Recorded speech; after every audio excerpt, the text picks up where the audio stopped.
ايرلينغ هالاند الى ريال مدريد. كتير تقارير صحفيه اسبانيه طلعت وحكت انه ممكن ايرلينغ هالاند يروح على ريال مدريد.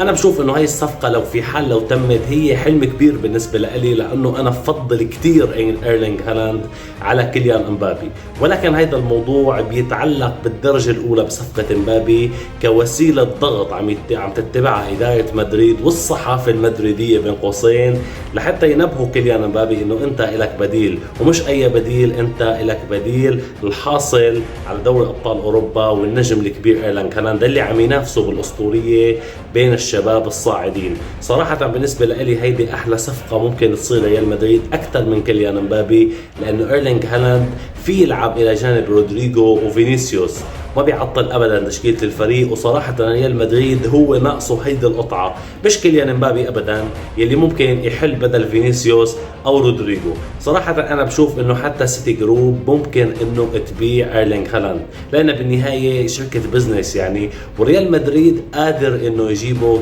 لانه اقوى واعظم نادي بالتاريخ، ولانه ريال مدريد صراحه فلورنتينو بيريز ممكن يجيب اي لاعب مهما كان وشو ما كان.